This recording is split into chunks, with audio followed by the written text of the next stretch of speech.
Elijah Blackwood is one of the most powerful men in America. He is the boss.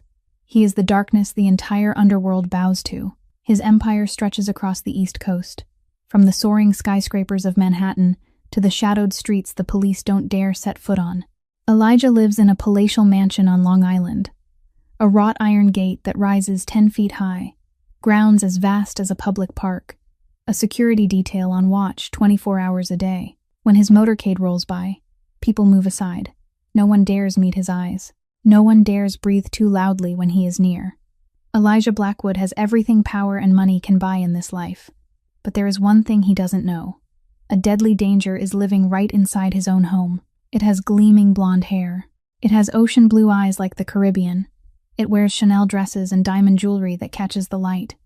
It kisses him every morning before he leaves for work. It lies beside him every night on $1 million bed. And it is quietly counting the days until he dies. Veronica Blackwood, the wife Elijah has loved for nearly 9 years. The woman he has given everything to. The one he trusts more than anyone else in this world. She herself is standing in the kitchen, cooking a fragrant pot of chicken soup. The soup he will eat for dinner tonight. The soup laced with enough poison to kill a grown man in just a matter of minutes. And if not for a poor girl from a small town in Pennsylvania, Elijah Blackwood would have finished that bowl of soup. This is a story about bottomless greed, about betrayal by the person you love most, about wounds that never truly heal, and about one brave act by a small, ordinary girl who saved the life of the most powerful boss on America's East Coast. If you want to know what happened next, please press the like button to support the channel. Don't forget to share this video with the people you love who enjoy deeply emotional stories. And if you haven't subscribed to the channel yet, subscribe now and turn on notifications so you don't miss the best stories. Eliza Morgan was born into a small family in a remote town in Pennsylvania. Her father was a quiet man, a heavy drinker, and he was often away from home. Her mother, Martha Morgan, was a gentle woman who worked as a laborer in a textile factory for a meager wage. Life was poor, but it still held moments of warmth. Until one day, when Eliza had just turned 10, her father left. Without a single goodbye, without a single explanation, he simply vanished on a rainy night, leaving behind a wife and a little girl with debts piled high. Eliza still remembered that night, her mother sitting alone in the kitchen, crying. A 10-year-old child stood behind the door, watching her through the crack, and she made a promise to herself that she would never let her mother cry alone again. From that day on, Martha raised her child by herself. She worked 2, sometimes 3 jobs at once. By day, the factory. By night, cleaning offices. On weekends, doing laundry for neighbors. Her hands grew rough and calloused. Her back bent more and more with the years, but she never complained. She only told Eliza one thing. You have to study. Learning is the only way out of this poverty.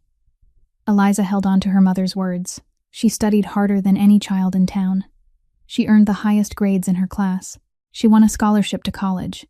She dreamed of becoming a nurse so she could care for the sick, especially her mother. The day Eliza received her college acceptance letter, Martha cried, but this time, they were tears of happiness. She hugged her daughter and said, I'm proud of you. You're everything I have. Eliza began her first year of college full of hope. She studied nursing, and she worked part-time to send money home to her mother. Life was difficult, but she didn't lose heart. She believed that if she kept trying, everything would get better.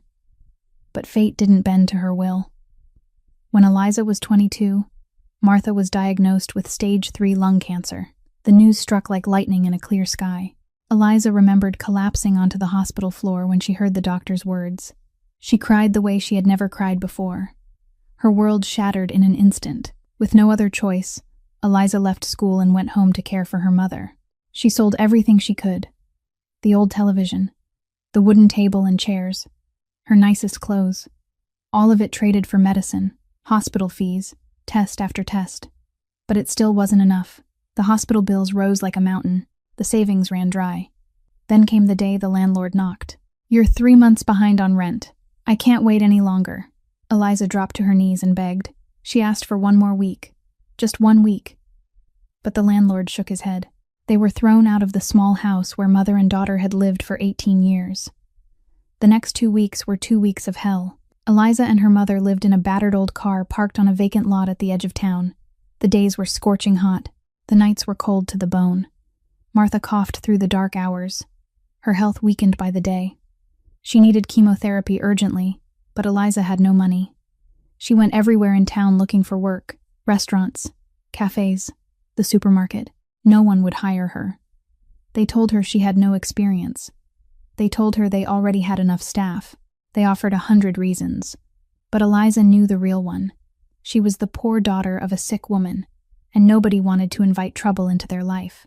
One night, sitting in the car and watching her mother sleep, Eliza broke down. She didn't know what to do.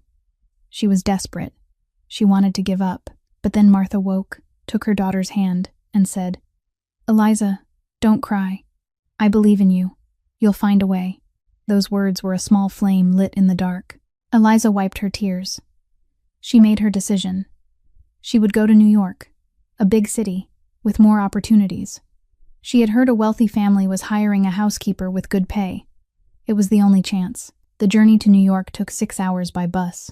Eliza carried a bag of old clothes and a heart full of fear. She had never been to a big city. She had never been away from her mother for that long. But she had no choice. Her mother was waiting. Her mother needed her, and Eliza would do anything to save her. Eliza stood before the gates of the Blackwood estate, her heart pounding hard. She didn't know that stepping through those gates would change her life forever. The iron gate, 10 feet high, swung open slowly. Eliza stepped inside, and her world changed completely. She had never seen a place like this. The stone-paved drive leading to the mansion felt endless, lined on both sides with perfectly trimmed rows of trees. Flower gardens stretched wide with blooms she didn't even know the names of. A marble fountain stood at the center of the courtyard, water murmuring softly like a gentle piece of music. And straight ahead of her rose the mansion. It wasn't a house. It was a palace. 3 stories, dozens of windows, gray roof tiles glittering under the sun. Eliza stood rooted to the spot. She felt as small as a grain of sand in a vast desert. The dress she wore was the nicest one she owned.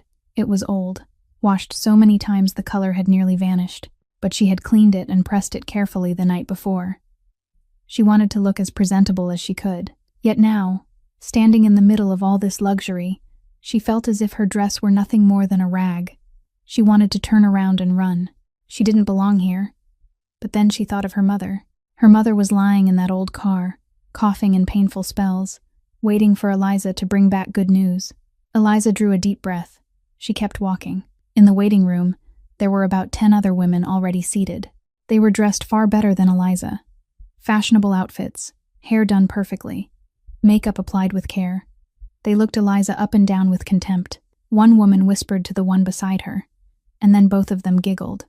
Eliza pretended not to notice. She sat in the farthest corner, fingers laced together to hide how badly her hands were shaking. One by one, candidates were called in for interviews. One by one, they stepped back out with disappointment written across their faces. Someone sighed. Someone shook her head. Someone even cried. Eliza watched, and her worry grew heavier by the minute. If women as capable and beautiful as they were could fail, what chance did she have? At last, it was Eliza's turn. She walked into the office on legs that felt ready to give out. The room was immense, furnished in oak wood and fine leather, and behind the desk sat a man, Elijah Blackwood. She recognized him instantly. She had never met him, but the authority that clung to him couldn't be mistaken. He was tall, dark-haired, with steel-gray eyes that looked cold as metal. A faint scar ran along his left cheek. When he looked at Eliza, she felt as if he could see straight through her. Beside Elijah sat a woman, hair like spun gold, eyes blue as the sea, beautiful enough to steal Eliza's breath. That had to be Veronica Blackwood, his wife. Veronica looked at Eliza with an icy stare, her lips lifting slightly as if she were catching some foul smell. Elijah motioned for Eliza to sit. He asked the usual questions: her name, her age, where she was from, her work experience. Eliza answered each one, trying to keep her voice from trembling. But when Elijah asked, "Why do you need this job?" Eliza fell silent for a moment. She could have lied. She could have made up a better story, but she remembered what her mother had taught her. The truth can hurt, but it will never betray you. Eliza lifted her head and looked Elijah straight in the eyes, something none of the candidates before her had dared to do. My mother has cancer. She needs chemotherapy urgently. I don't have money. I need this job to save my mother. Her voice wasn't begging. It wasn't pathetic. It was only the naked truth. Veronica gave a scornful snort, but Elijah said nothing. He studied Eliza for a long time. Those sharp gray eyes seemed to search for something in hers. A lie, weakness, but he didn't find it. Only honesty and courage. Finally, Elijah nodded. You're hired. Eliza didn't believe what she'd heard. She thought she must have misheard, but Elijah repeated it. You start work tomorrow. Veronica turned to her husband with clear annoyance, but she didn't speak. Eliza felt her knees buckle. She dropped to the floor right in front of Elijah, tears streaming down her cheeks. Thank you, sir. Thank you so much. I'll work hard. I promise. I won't disappoint you. Elijah stood, stepped past Eliza, and didn't offer a hand to help her up. He only said, Don't make promises to me. Keep that promise to your mother. Then he walked out of the room. Eliza stayed kneeling there, her tears falling onto the glossy wooden floor. She had the job. Her mother would get treatment. Hope had returned. Veronica Blackwood hadn't always been the cold, venomous woman she'd become. 9 years earlier, she was only a poor 23-year-old college student, struggling to pay tuition and rent.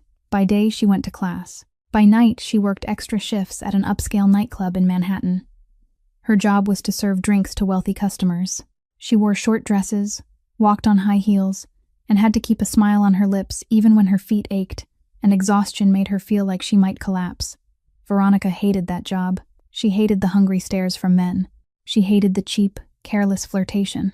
But she needed money, and this was the fastest way to get it. Then one night, Elijah Blackwood walked into the club. He sat alone in the darkest corner, drinking whiskey and looking out at the crowd with a bored, distant gaze. Veronica was assigned to his table. She set the glass down, and when she lifted her eyes, she met his gray stare. Cold, sharp, but there was something else beneath it. A deep loneliness Veronica recognized at once. Because she was lonely like that, too. They started talking. Elijah wasn't like other men. He didn't flirt. He didn't look at her with desire. He simply asked about her life, her dreams, what she wanted to do in the future. Veronica told him about school, about money troubles, about her dream of becoming a fashion designer. Elijah listened, truly listened, and Veronica felt as if, for the first time in her life, someone actually cared about what she had to say.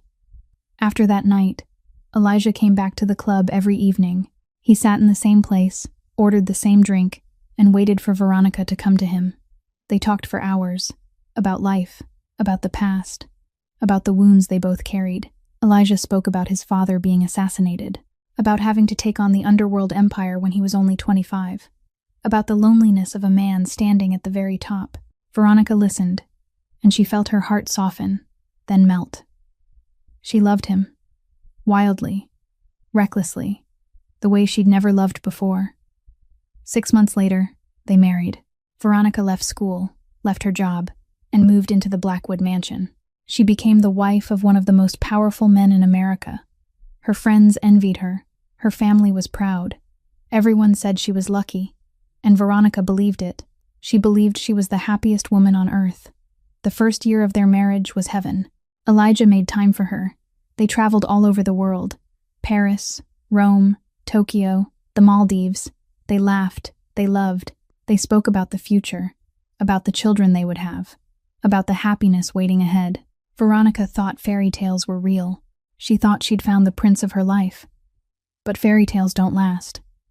In the second year, things began to change. The Blackwood empire expanded.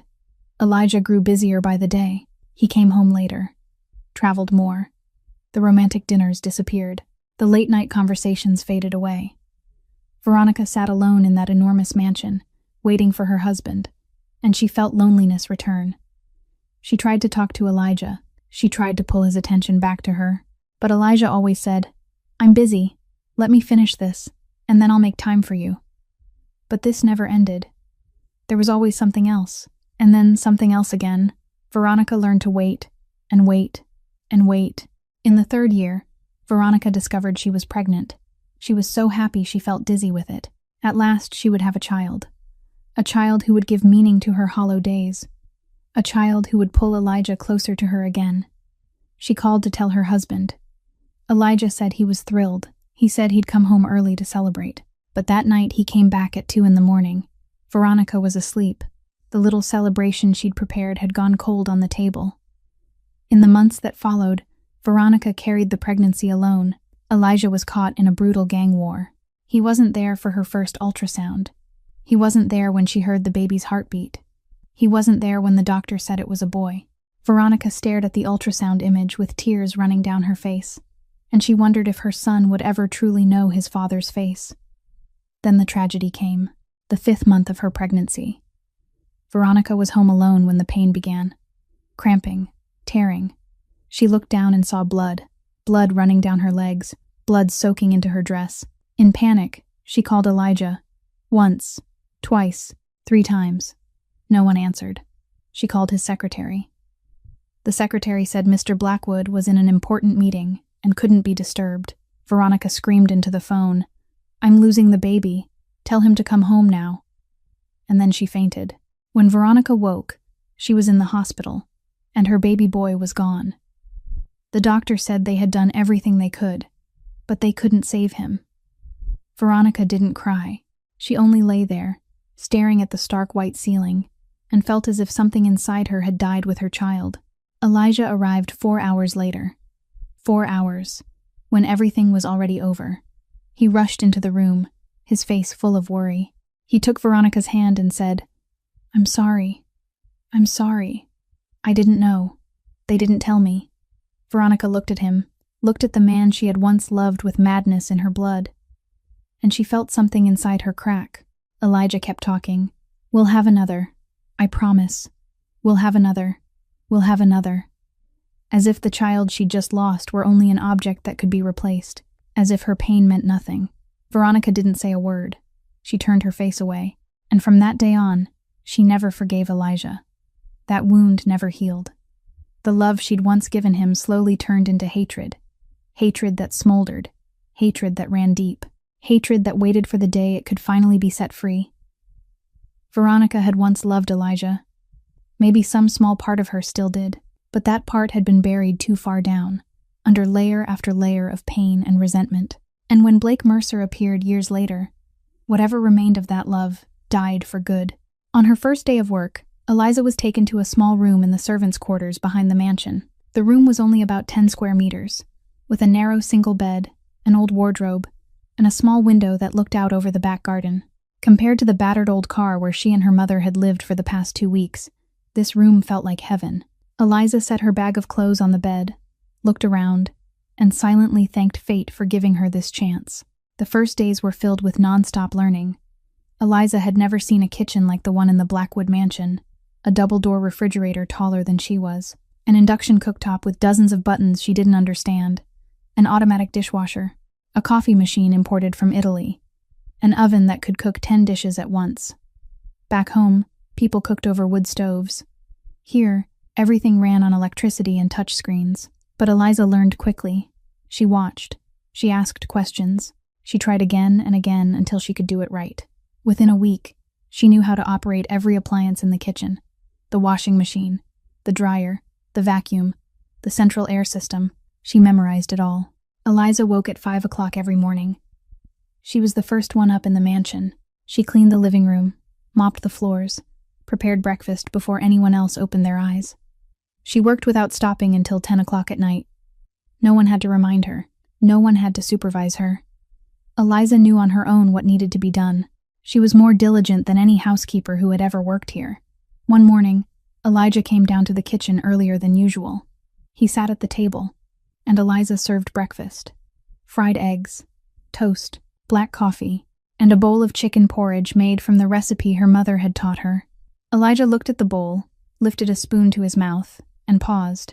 He chewed slowly, then took another spoonful, then another.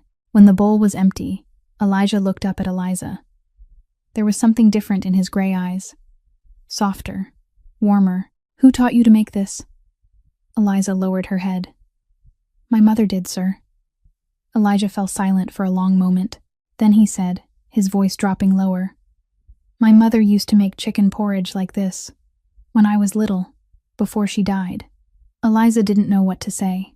She only stood there with her head bowed, and she felt as if an invisible thread had just tied her to this powerful man. But not everyone in the mansion welcomed Eliza.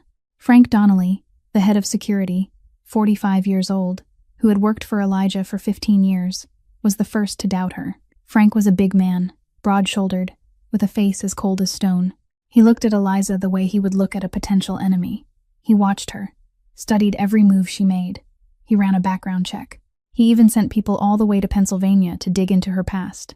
In Elijah Blackwood's world, enemies could be anywhere, and a poor girl who appeared out of nowhere, too perfect, too obedient, too hardworking, couldn't help but make Frank wary. "I don't trust that girl," Frank told Elijah. "Too perfect. She could be a spy from Moretti's crew." Elijah only gave a small smile. "You suspect even your own shadow, Frank." But Frank didn't smile. He kept watching Eliza, day after day. And then there was Veronica. If Elijah treated Eliza with respect, Veronica was the exact opposite. When Elijah was present, Veronica acted polite. She even smiled at Eliza. But when Elijah left for work, her true face appeared. Veronica made Eliza clean the rooms 3 times in a single day. Eliza would finish wiping everything down, and Veronica would walk in, drag a finger across a tabletop, and say, "Dirty, do it again." Eliza did it again. Veronica checked once more. "Still dirty. Are you blind?" Eliza bit her lip, said nothing, and did it a 3rd time. Veronica scolded her for the tiniest mistakes. A glass placed 1 centimeter off. A napkin folded the wrong way. Flowers in the vase slightly wilted. Every mistake brought a tirade. Every mistake brought humiliation. "Country trash. Useless. I don't understand why my husband hired someone like you." Eliza swallowed her tears. She didn't complain. She didn't talk back. Each time Veronica shouted, Eliza only lowered her head and said, "Yes, ma'am, I'm sorry. I'll be more careful." Then she went back to work, because every time she wanted to give up, she thought of her mother. Her mother was lying in a hospital bed, waiting for chemotherapy money. Her mother needed her. She couldn't fail. Every week, Eliza sent almost all her wages to her mother. She kept only a little for the bare essentials. Every night, after she finished her work, she called her mother. Her mother's voice came weakly over the phone. "Are you doing okay?" "I'm okay, Mom. I'm fine." "Is the work hard?" "It's not hard, Mom. Everyone's really good to me." Eliza lied. She lied so her mother would feel at peace. She lied so her mother wouldn't worry. And every night, after she hung up, she lay on her bed, staring into the dark ceiling, and cried alone. That night, Eliza woke at 2 o'clock in the morning. She lay on the bed, eyes wide open, staring at the black ceiling. Restlessness wouldn't leave her. Tonight, she had called her mother 3 times, and no one had answered. The first time, the phone rang until it stopped. The second time, the same. The third time, the line said it couldn't be reached. Eliza tried to steady herself. Maybe her mother was sleeping. Maybe the phone battery had died. Maybe the hospital reception was bad, but her heart wouldn't settle. It hammered in her chest, as if it wanted to break its way out. She was afraid. Afraid the worst had happened while she wasn't there beside her mother. Eliza sat up and stepped out of her room. She needed a drink of water. She needed to do something, anything, so she wouldn't go mad with worry. The hallway was pitch dark. The mansion was silent, like a massive tomb. Eliza walked softly, afraid of waking anyone. She passed the living room on her way toward the kitchen. But the moment she stepped into the living room, she stopped short. Someone was sitting there, in the darkness, a figure in an armchair by the window, looking out into the night garden. Weak moonlight slipped through the glass, outlining a familiar face. Elijah Blackwood. He was sitting alone, a glass in his hand, eyes fixed on an empty, distant point. He looked like a lonely statue in the small hours of the night. Eliza meant to turn away, but Elijah spoke first. "Come in. I don't bite." His voice was low, tired. Eliza hesitated for a second, then walked in. She stopped a few steps away, not knowing what to say. Elijah motioned toward the chair across from him. "Sit." Eliza sat, hands on her thighs, back straight as if she were still in an interview. Silence stretched between them. Elijah took a sip of his drink. Then he asked, without looking at her, "Why are you up so late?" Eliza lowered her head. "I'm worried, sir. I called my mother, but no one answered. I'm afraid—" She didn't finish. She was afraid that saying it out loud would make it real. Elijah was quiet for a long time. He stared out the window, his gaze far away, as though he were looking at a place beyond the glass, a time long gone. Then he spoke, his voice dropping until it was almost a whisper. "My mother was sick too, many years ago. Cancer, like your mother." Eliza lifted her eyes, startled. This was the first time she had ever heard Elijah speak about anything personal. "Back then, I was busy. Always busy. Too much to do. Too many enemies to handle. I thought my mother would wait. I thought I still had time." He paused, swallowed hard. "I was wrong. When I got to the hospital, it was too late. She was gone. I didn't even get to say goodbye." Eliza felt her chest tighten. She looked at the powerful man in front of her and, for the first time, understood that behind that cold authority was a heart full of wounds. Elijah turned to look at her. His gray eyes weren't sharp anymore. They were softer, sadder. "You call your mother every night. I hear it. Through the wall." Eliza jolted, about to apologize for being a disturbance, but Elijah went on. "Don't apologize. It's been a long time since this house had the sound of love in it. It's been a long time since I've heard anyone say, 'I love you, Mom,' before going to sleep."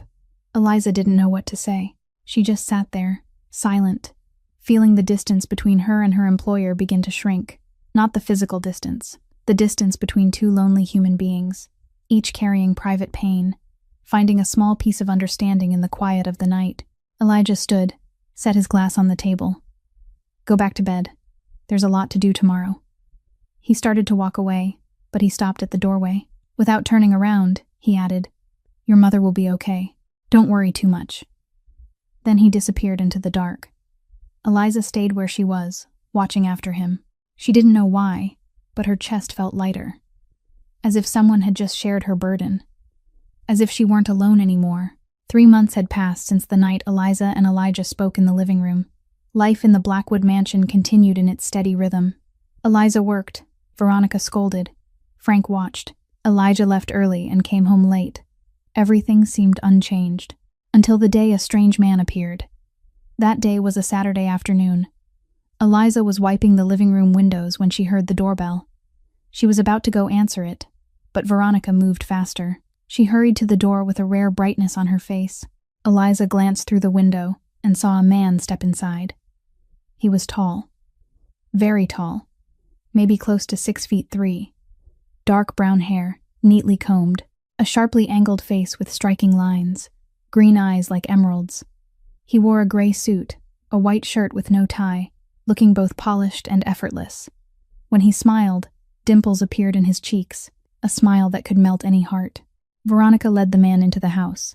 As they passed Eliza, she said, "This is Blake Mercer, my cousin. He's visiting from California."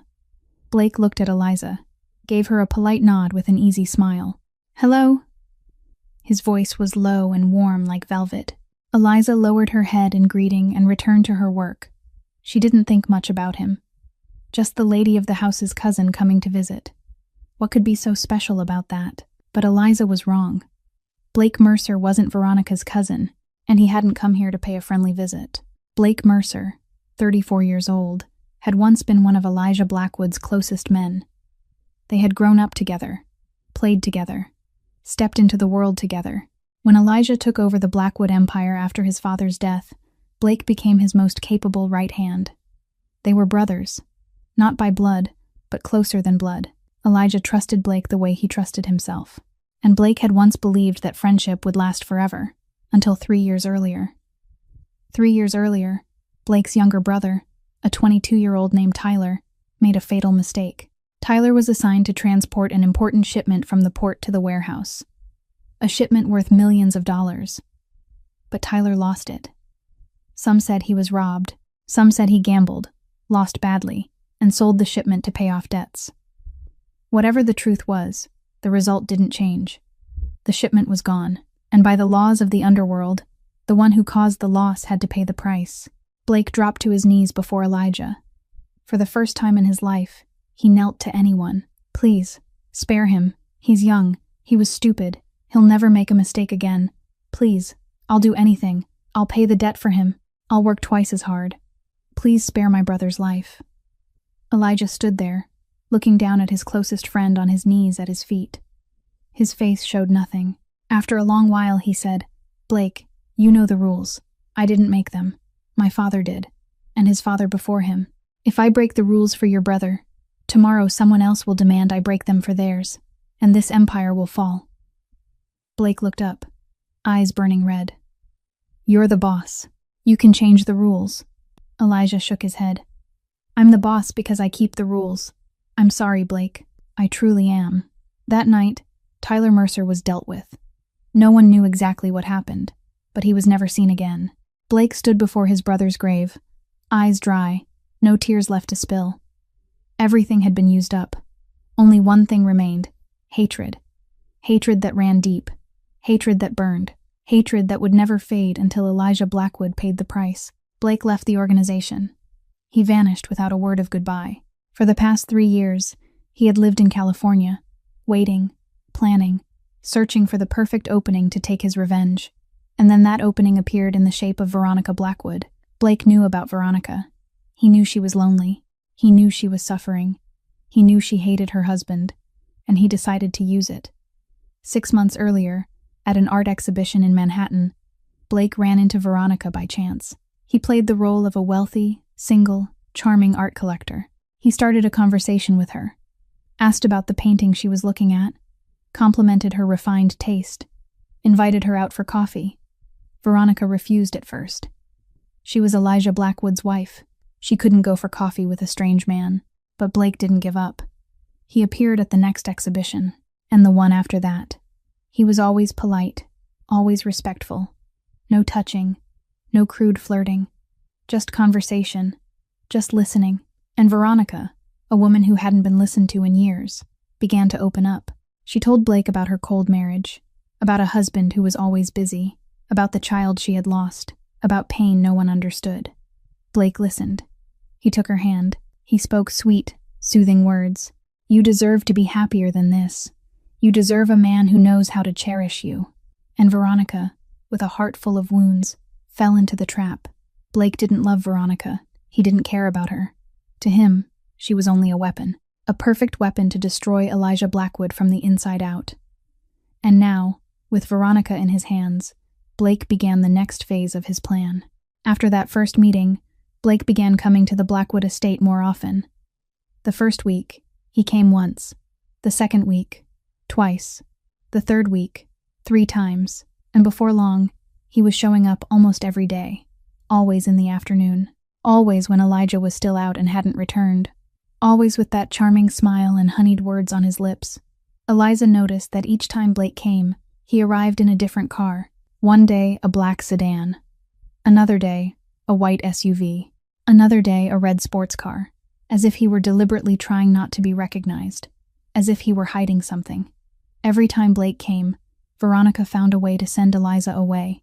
Go upstairs and clean the rooms. Go out back and water the plants. Go to the kitchen and start dinner. There was always some reason Eliza had to leave the living room. There was always some job somewhere else that needed doing immediately. At first, Eliza didn't think much of it. The lady of the house wanted to talk privately with her cousin. What was strange about that? But little by little, she began to notice things that didn't fit. Cousins don't look at each other the way Blake and Veronica looked at each other. Their eyes were full of secrets, full of hunger, full of things that couldn't be spoken aloud. When they thought no one was watching, Blake's hand would slide lightly along Veronica's waist. Veronica would lean toward him, whisper something into his ear. They stood too close. Closer than cousins should stand. Closer than ordinary people should stand. Eliza started watching more carefully. She pretended to clean in the hallway when, in truth, she was listening. She walked slowly past the living room so she could glance through a crack in the door. She noticed their laughter behind closed doors. Laughter that was too loud, too intimate, too private. And there were moments when the laughter vanished, leaving only a long silence that lasted for hours. A silence that made Eliza not want to imagine what was happening inside. One afternoon, Eliza stood in the hallway, wiping the wall near the living room door. She tried to hear what they were saying. Veronica's voice drifted through. Blake's deep, warm voice answered. Then laughter. Then silence. Eliza leaned a little closer. Just a little. Suddenly, the door flew open.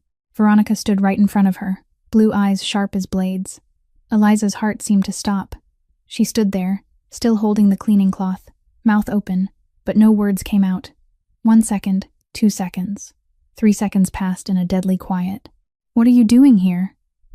Veronica's voice rose, cold as ice. Eliza swallowed. She forced herself to stay calm. She couldn't let Veronica see that she'd been eavesdropping. "I'm cleaning, ma'am. This wall has a stain." She lifted the cloth as proof, then turned back and wiped the wall again.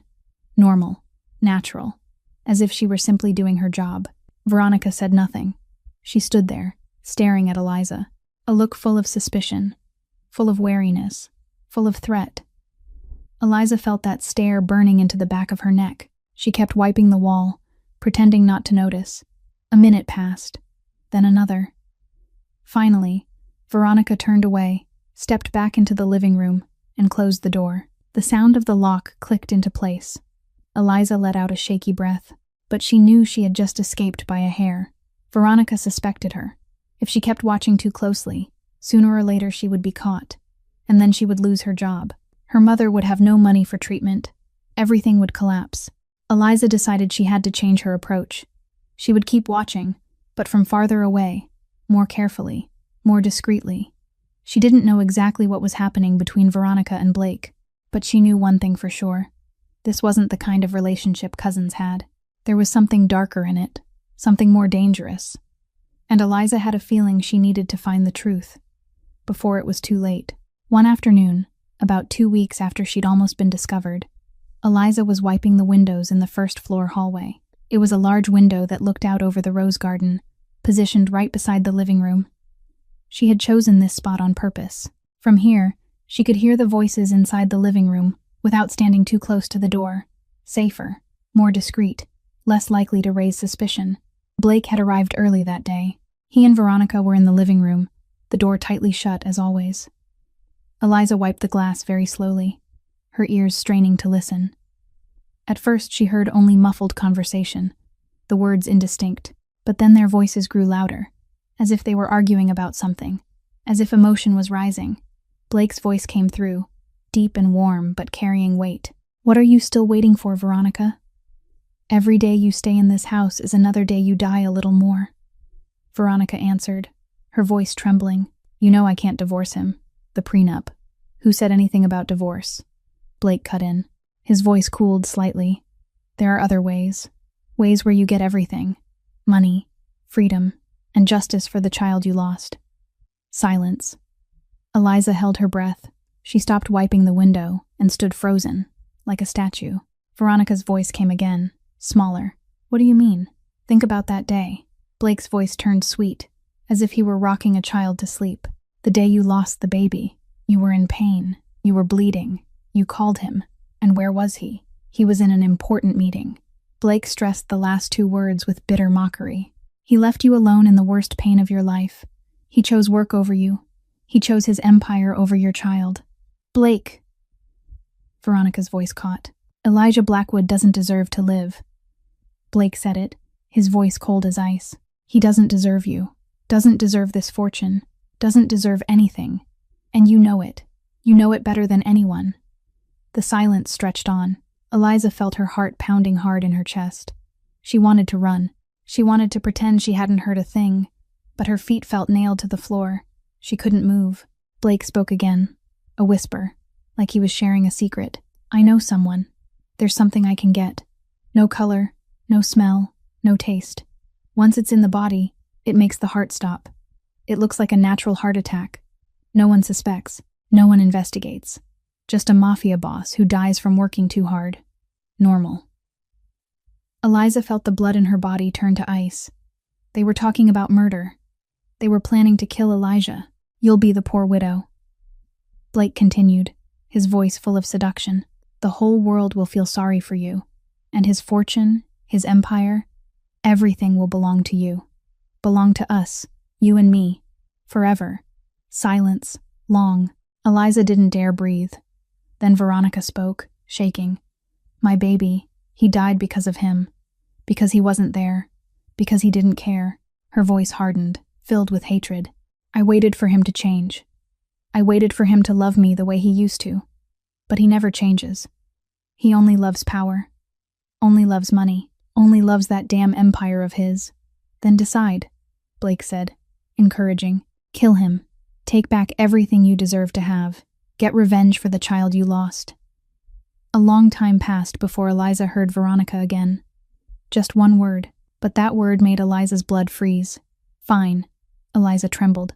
Her hand clenched the cleaning cloth so hard her knuckles turned white. Her legs felt weak. The world around her seemed to spin.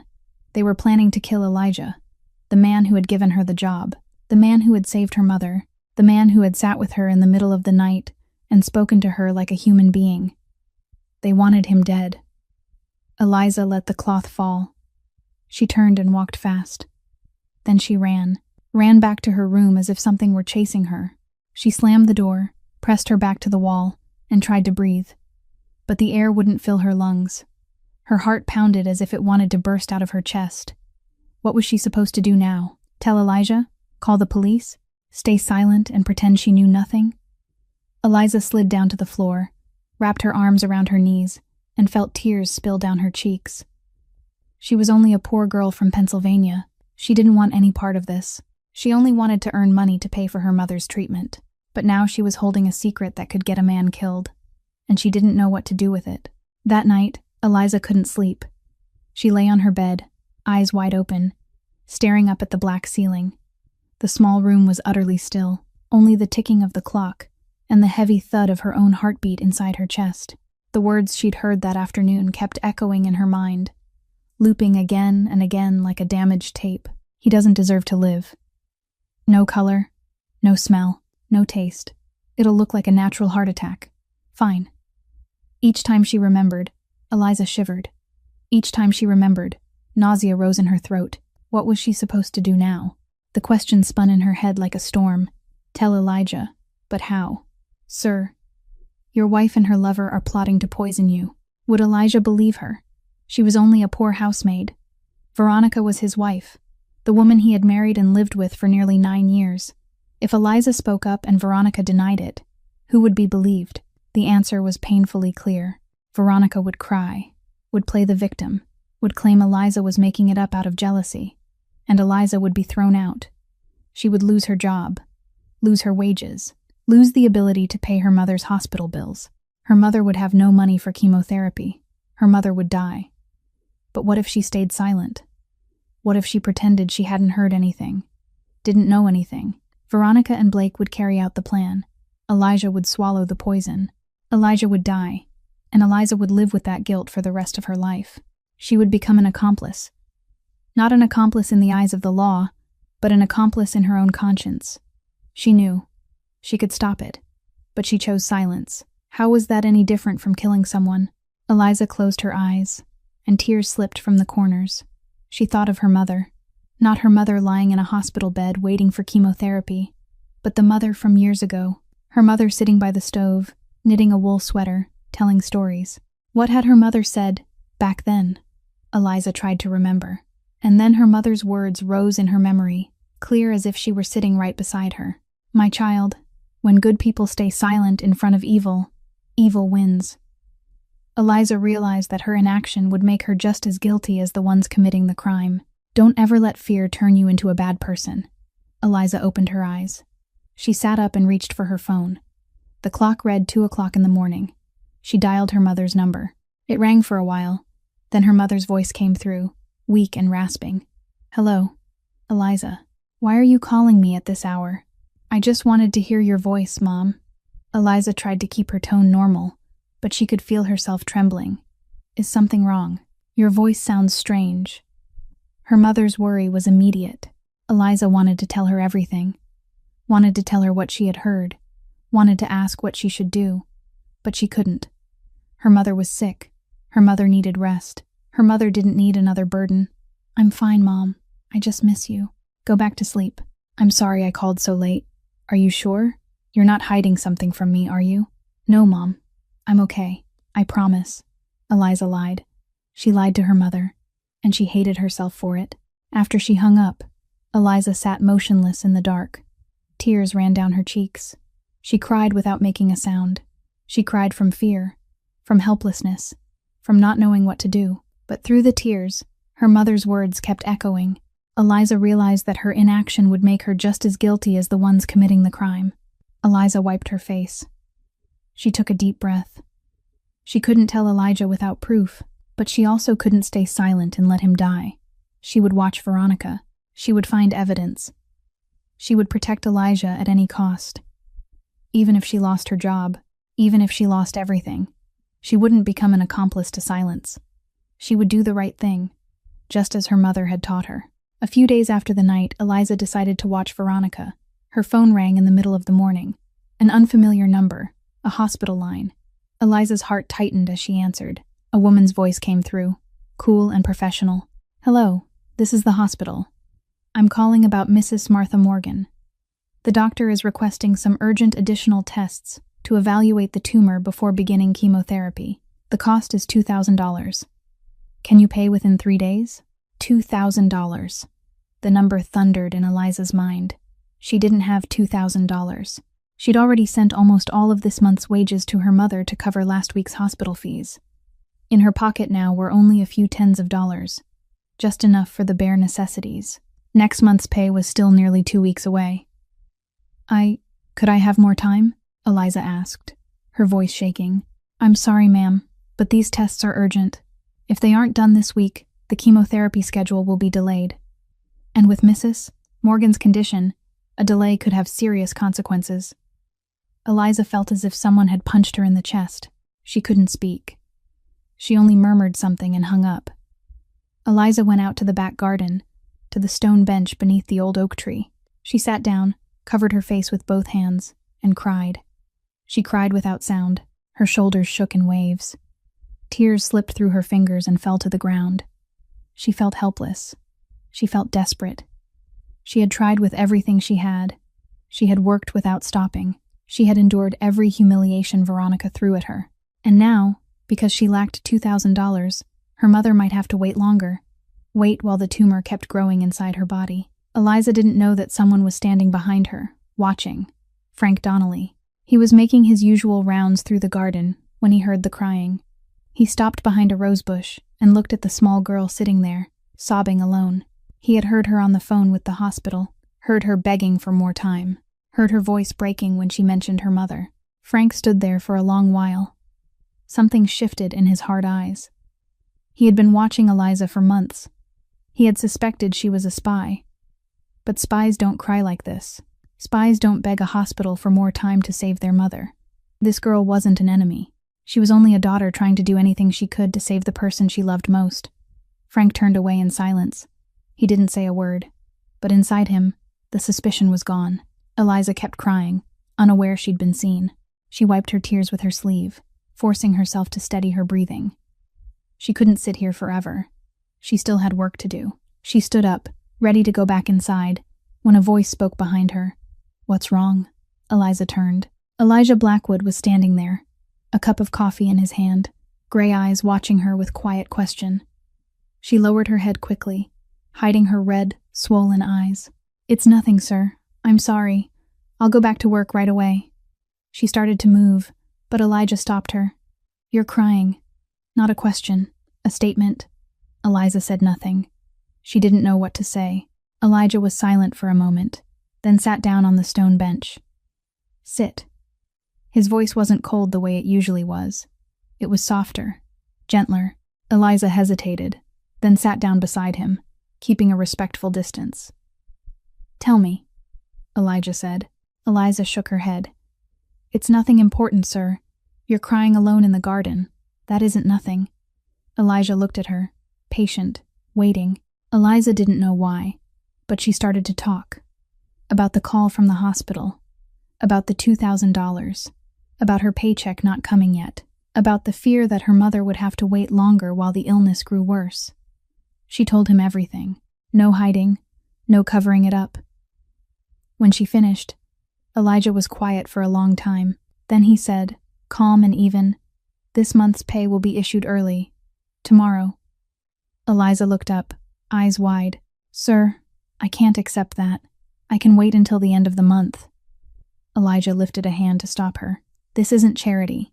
You work hard. You deserve to be paid on time. If I can pay you early, why wouldn't I?" Eliza tried to speak, but her throat tightened. She could only bow her head, and the tears came again. "Thank you, sir. Thank you so much." Elijah stood up and didn't say anything more. He walked away, leaving Eliza alone on the stone bench. She watched his figure disappear through the doorway, and something fierce rose inside her. He was a good man, even if he was a mafia boss. Even if he was cold and frightening, he was a good man. And Eliza wouldn't let anyone harm him. She promised herself. No matter what it cost. 2 weeks had passed since the day Elijah paid Eliza early. Her mother had gotten the tests and started chemotherapy. The doctor said things looked promising. Eliza finally let out the breath she'd been holding. At least her mother was being treated. At least there was hope. But through those 2 weeks, one thing kept unsettling Eliza. Blake didn't come. Not once. His constantly changing cars never appeared at the estate gates. His laughter never echoed through the living room. Veronica stopped sending Eliza away so she could speak privately with her cousin. It was as if Blake Mercer had never existed at all. And even stranger than that was Veronica. She changed. Completely. One morning, Eliza was preparing breakfast in the kitchen when Veronica walked in. Not to scold her or give orders, but to cook. Veronica wore a white apron, cracking eggs with her own hands, frying bacon, toasting bread. Eliza stood there, mouth slightly open, unable to believe what she was seeing.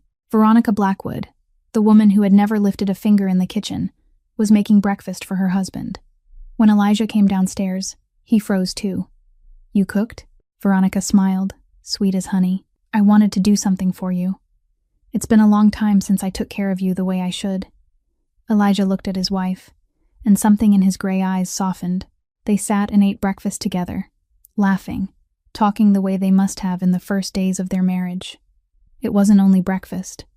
Veronica bought Elijah a new tie, a deep blue one, the exact color he liked. She placed it in a pretty gift box, tied with a red ribbon, and left it on his desk. When Elijah opened it, she said, "I noticed your old ties are worn out. I want you to look even more handsome."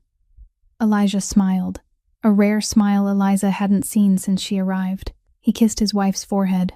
"Thank you." One afternoon, Veronica called Eliza over.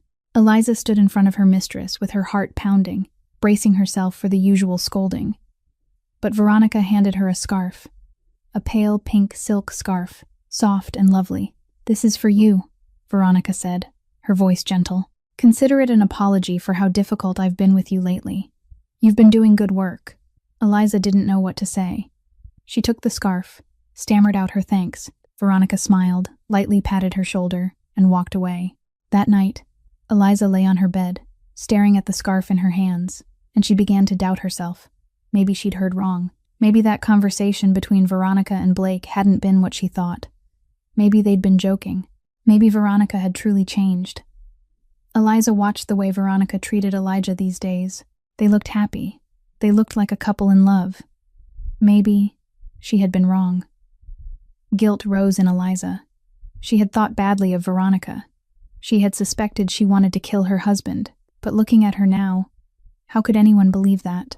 Then Eliza started paying closer attention. She noticed something. Veronica was only kind when Elijah was present, when he went to work, when he wasn't home. Veronica's blue eyes turned cold again. The sweet smile vanished.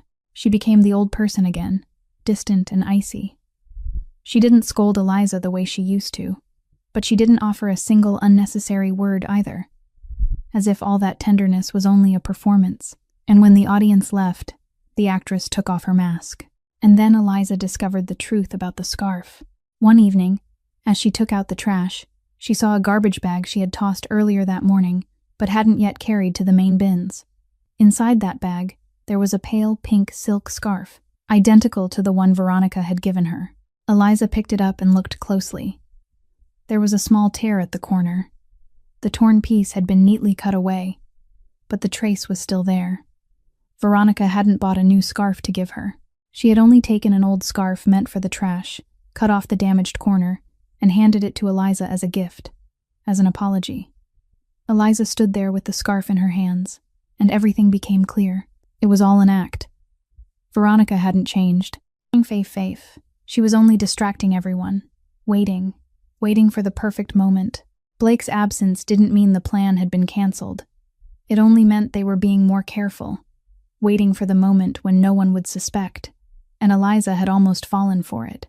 1 week after Eliza discovered the truth about the scarf, the fateful day arrived. It was a Friday afternoon. The sky was a dirty gray, dark clouds churning as if warning that a storm was about to break. Eliza was wiping the dining room table when she heard a car pull up outside. She glanced through the window and stared in surprise as she saw Elijah step out. It was only 3 in the afternoon. He had never come home this early. Elijah walked into the house looking worn down. His shoulders sagged. His face was tight with strain. The steel-gray eyes that were usually so cold now held only exhaustion. Veronica rushed to meet him, her expression full of concern. "What's wrong? Why are you home so early?" Elijah let out a long breath and sank onto the sofa, both hands covering his head. "A deal fell apart. We lost a lot of money. The partner betrayed us. Everything collapsed." He lifted his head, his eyes rimmed red. "I'm so tired. I need to rest." Veronica sat beside him and gently rubbed his back. Her voice was sweet as honey. "Poor you. Go upstairs and lie down. I'll make you chicken soup, your favorite, hot and fragrant. After you eat, you'll feel better." Elijah nodded, drained.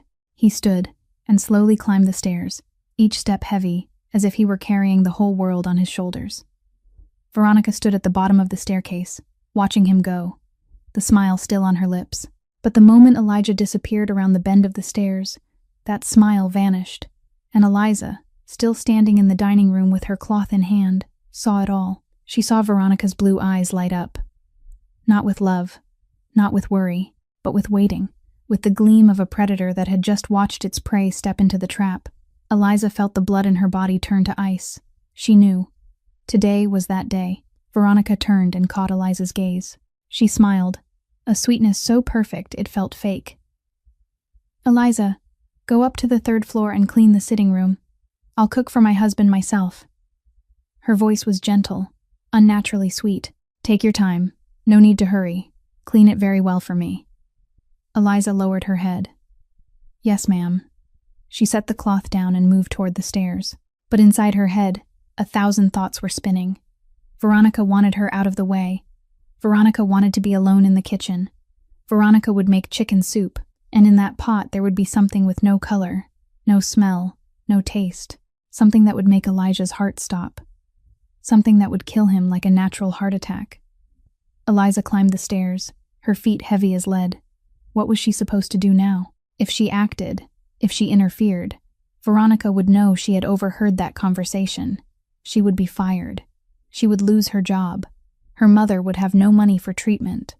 Her mother might die, but if she stayed silent, if she went up to the 3rd floor and cleaned the sitting room as Veronica ordered, Elijah would eat the poisoned soup. Elijah would die. And she, Eliza Morgan, would become an accomplice. She would be the one who watched a man get murdered and did nothing. She would never be able to face her mother again. She would never be able to face herself in the mirror. Eliza stopped halfway up the staircase. She looked down. From here, through the gaps in the railing, she could see part of the kitchen. She could see Veronica walking in, carrying her expensive Hermes handbag. The handbag she always kept close. The handbag that could be holding a vial of poison. Eliza didn't go up to the 3rd floor. She stopped near the top of the stairs, where the shadows hid her. She sat down, curled into a dark corner, eyes fixed on the kitchen through the railing. Her heart pounded. Her hands trembled. She didn't know what she would do. She only knew one thing. She had to see it. She had to be sure. And if the worst happened, she wouldn't stand still. From her spot on the staircase, Eliza could see almost the entire kitchen through the gaps in the railing. She sat, curled into the darkness, holding her breath, her eyes fixed on the woman standing below. Veronica moved into the kitchen with an unhurried ease, as if she were simply preparing an ordinary meal for her husband. But Eliza knew. This wasn't an ordinary meal. This was the final one. Veronica opened a cabinet and took out a gleaming stainless steel pot. She set it on the cooktop and turned the heat on. A blue flame sprang up, licking around the bottom of the pot. Veronica opened the refrigerator and pulled out a whole chicken that had already been cleaned. She placed it into the pot, poured in water, added onion, added ginger, added a small pinch of salt. Every movement was slow, deliberate, exact, like a professional chef preparing a dish for the most important guest of her life. The water began to boil. White foam rose to the surface. Veronica used a spoon to skim it away. Careful, patient. She added thick-cut carrots, added finely chopped celery, added peeled potatoes, added a little pepper. The aroma began to spread, the scent of chicken soup, the scent of family, the scent of care. But to Eliza, that fragrance smelled like death. Veronica let the soup simmer gently on the stove. She checked the clock, looked toward the doorway, looked up toward the stairs. Eliza held her breath and shrank deeper into shadow. She prayed Veronica wouldn't see her. 1 second, 2 seconds, 3 seconds. Veronica turned back, noticing nothing. She walked to the kitchen door, leaned her head out into the hallway, looked left, looked right. No one was there. The mansion was silent. Elijah was resting in the bedroom upstairs. The housemaid had been sent to the 3rd floor. No one could see what was about to happen. Veronica returned to the kitchen, and then she did the one thing Eliza feared most. Veronica stepped to the brown Hermes handbag sitting on the kitchen counter. Her long, slender hands opened the clasp. She searched inside. She pulled something out. A small glass vial, no bigger than a thumb. A white cap. Inside, a fine white powder, as soft as flour. Eliza felt her heart stop. This was it. The thing with no color, no smell, no taste that Blake had described. The thing that would make a heart stop beating. The thing that would kill Elijah Blackwood. Veronica lifted the vial into the light. She looked at it as if she were admiring a precious diamond. A smile spread across her lips. A satisfied smile. The smile of someone about to get what she wanted. The smile of a devil. She twisted the cap, slowly, unhurriedly. The faint sound of the cap turning carried in the stillness. 1 turn, 2 turns, 3 turns. The cap came loose.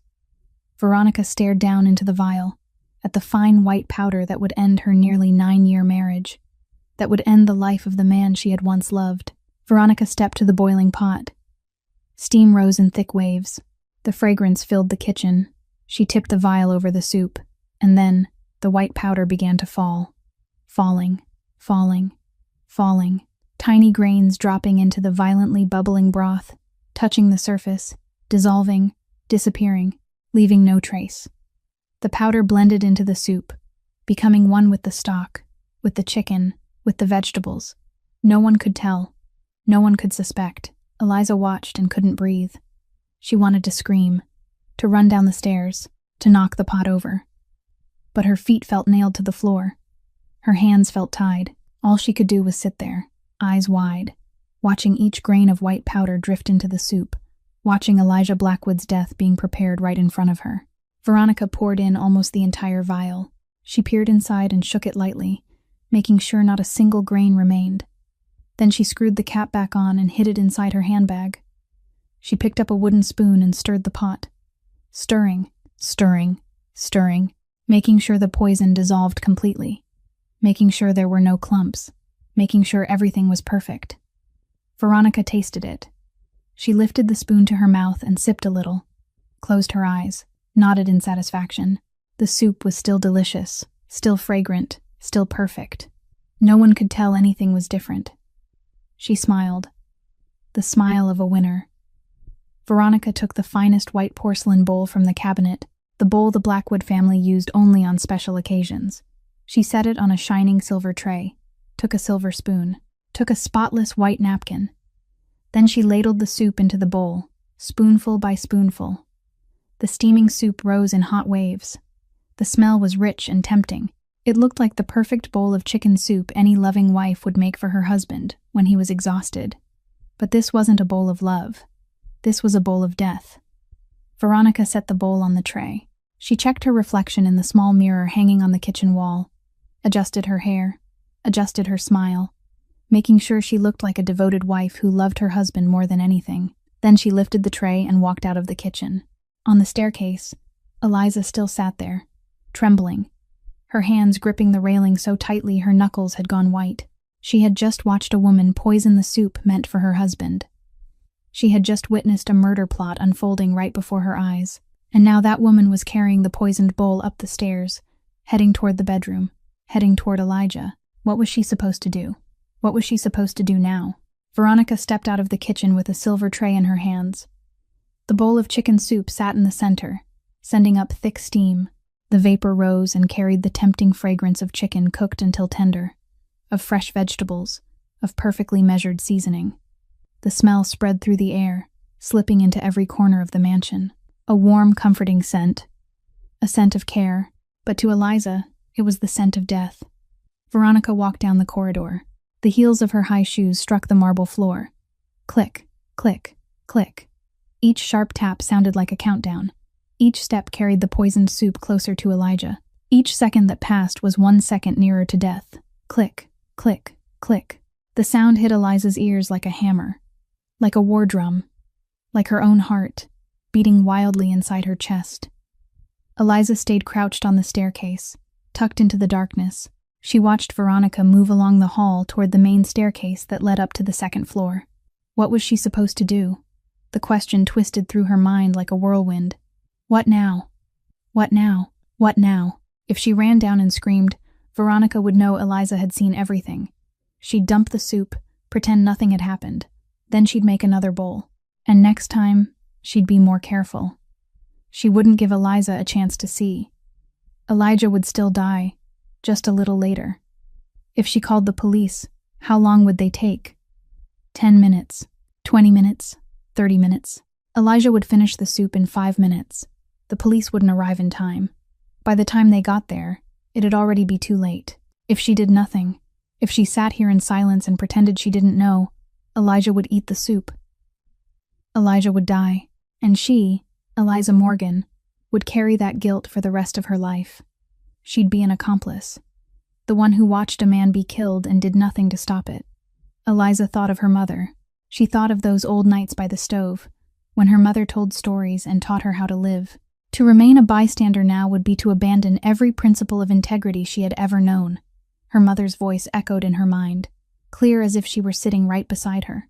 I taught you to do what's right, no matter how hard it is, no matter what it costs. I'll do what's right, Mom. I promise. Veronica had reached the foot of the main staircase. She started climbing. 1 step, 2 steps, 3 steps. The silver tray stayed perfectly balanced in her hands. The soup still steamed. Click, click, click. The heels rang out on the wooden stairs. Veronica reached the door of the master bedroom. She stopped. She adjusted the smile on her lips. She drew a deep breath. Then she knocked lightly. 3 knocks. Neat. Elegant. Honey, I made chicken soup for you. It's still hot. Eat a little, then rest. Elijah's voice came from inside, tired and muffled. Come in, sweetheart. Veronica opened the door. She stepped into the room. The door slowly closed behind her. Eliza sat there, her heart pounding as if it might shatter. In her mind, time began to count down. In 10 seconds, the bowl would be placed in front of Elijah. He'd look at it with gratitude. He'd thank his wife for taking care of him. In 20 seconds, he'd lift the spoon. He'd scoop up a full spoonful. In 30 seconds, he'd bring it to his mouth. He'd swallow the first taste, a spoonful holding enough poison to make his heart stop. In just a matter of minutes, Elijah Blackwood would be dead. Dead on his own bed. Dead in his luxurious mansion. Dead by the hand of the wife he trusted most. Eliza closed her eyes. She saw her mother. She saw her gentle smile. She saw the loving eyes looking back at her. You have to do what's right. She opened her eyes. The decision was made. There wasn't time to be afraid. There wasn't time to hesitate. There wasn't time to think about consequences. Eliza stood up, and she ran. She ran like she'd never run in her life. She ran toward the bedroom door. She ran toward the death waiting on the other side. She ran to save a life. In the bedroom, Elijah lay propped against the headboard, his eyes squeezed shut. The spacious room rested in the soft light of late afternoon. The curtains were drawn halfway, muting the weak sunlight outside. Elijah looked exhausted.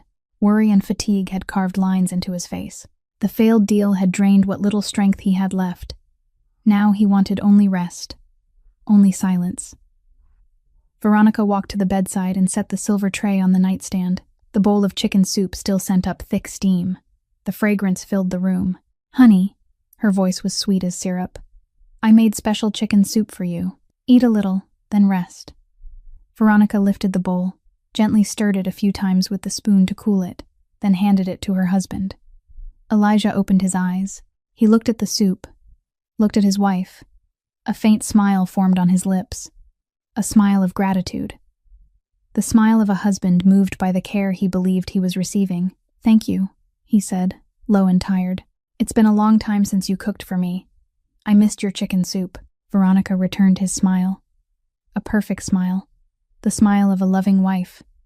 But if you looked closely, you could see it didn't reach her eyes. Elijah took the bowl. He held the silver spoon. He scooped up a full spoonful.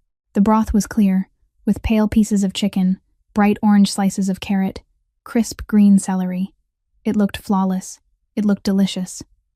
Elijah lifted the spoon. The spoonful moved closer to his mouth. 2 inches. 1.5 inches. An inch. Veronica stood beside him, watching, holding her breath as she waited. Bang! The bedroom door, which the guards had briefly stepped away from to change shifts, burst open with a horrifying crash. Wood slammed against the wall. The sound boomed through the room. Elijah flinched. Veronica spun around, and they saw Eliza. The small housemaid stood in the doorway. Her eyes were wide, so wide they looked as if they might fall from their sockets. Her chest rose and fell violently from running. Her hair had come loose. Sweat beaded on her forehead. She looked like someone who had just fought a battle. Her hand shook as she pointed straight at the bowl in Elijah's hands. Then she screamed. A scream that tore through the silence. A scream that echoed through the mansion. A scream filled with terror and desperation. "Don't eat it. Sir, don't eat it. There's poison in it." Her voice cracked from how hard she shouted. But she didn't stop. She kept yelling as if her own life were on the line. I saw her put it in. I saw everything. She put white powder into the soup pot. "Don't eat it. Please, sir, don't eat it." Everything froze. Time seemed to stop. Elijah's hand halted in midair. The spoonful hovered only inches from his lips. He stared at Eliza, at the horror on her face, at the red-rimmed eyes brimming with tears, at the trembling hand pointing at the bowl. Then he looked to Veronica. His wife stood beside the bed, her face gone white as death. The color drained from her in an instant. Her blue eyes were wide, her mouth parted, but no sound came. One hand clenched tight at her side, knuckles bleached white. She looked like a wax figure. Still, silent, afraid. The three of them stared at one another in a deadly quiet. No one spoke. No one moved. Only Eliza's ragged breathing and the pounding of hearts inside each body. The bowl was still in Elijah's hands. The spoonful still hung in the air, and the deadly secret had been exposed. The silence lasted only a few seconds, but to Eliza it stretched like an entire century. Then Veronica snapped back to life. The panic drained from her face, replaced by fury. Fury that flared like fire. She whirled on Eliza, blue eyes blazing like red-hot coals. "You crazy bitch!" Veronica shrieked, her sharp voice ripping through the air. "You dare burst into my private bedroom? Who do you think you are? I cooked soup for my husband. What's wrong with that? What's wrong with that, huh?" She stormed toward Eliza, a finger stabbing straight at her face. "What did you see? You didn't see anything. You made it up. You're accusing me." Veronica swung to Elijah, and her voice flipped from rage into wounded misery. Tears began to roll down her cheeks. Perfect tears. The tears of a brilliant actress. "Elijah, look at her. She's jealous of me. She wants to destroy our family. I cook for you, I take care of you, and she accuses me of murder?" She sobbed, covering her face with both hands. "How could I do that? You're my husband. I love you. How can she say something so cruel?" Eliza stood there and watched Veronica perform. She knew it was a show. She'd seen enough of Veronica's acting already. But Eliza didn't step back. She couldn't. Elijah's life was hanging by a thread. She drew a deep breath and forced herself to steady. Then she spoke, clear and firm. I saw it with my own eyes. Her voice wasn't loud. but it carried enough weight to cut straight through Veronica's crying. A small glass vial, white cap. Inside was fine white powder. She took it from a brown Hermes handbag. She opened it. She poured it into the soup pot while it was boiling. I was on the staircase. I saw everything. Veronica stopped crying and stared at Eliza, eyes wide. In that stare was fear. Fear because this housemaid knew too much, knew too many details. But Eliza wasn't finished. Her voice stayed even, as if she were reading out an indictment. Check her handbag. The vial is still inside. She hid it after she poured it. Tears began to slide down Eliza's cheeks. Not tears of weakness, tears of extreme strain, of fear, of courage.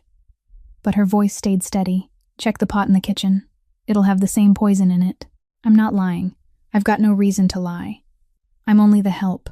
I only wanted to save your life. The room fell into silence. Elijah still sat on the bed, the bowl of soup still in his hands. He didn't speak. His gray eyes moved slowly from Eliza to Veronica, then from Veronica back to Eliza. He was weighing, analyzing, searching for truth. Elijah Blackwood was a mafia boss. He had lived in the underworld for 20 years. He knew how to recognize a liar. He had looked into the eyes of hundreds of traitors before ordering them dealt with. He knew what deception looked like. He looked into Veronica's eyes. What did he see? Panic, fear, and something else. Something he didn't want to admit. Guilt. He looked into Eliza's eyes. What did he see? Fear, yes. But not the fear of someone caught lying. The fear of not being believed. The fear of failing to save someone. And more than anything, he saw honesty. Raw honesty. The honesty of someone betting everything to speak the truth. Elijah set the bowl down on the table. Slowly, carefully. Then he stood. His tall frame cast a shadow over the entire room. He looked at his wife, looked at her with an expression Veronica had never seen before. Cold, distant, terrifying. Veronica. His voice was low and even, empty of feeling. Give me your handbag. Right now. Veronica took a step back.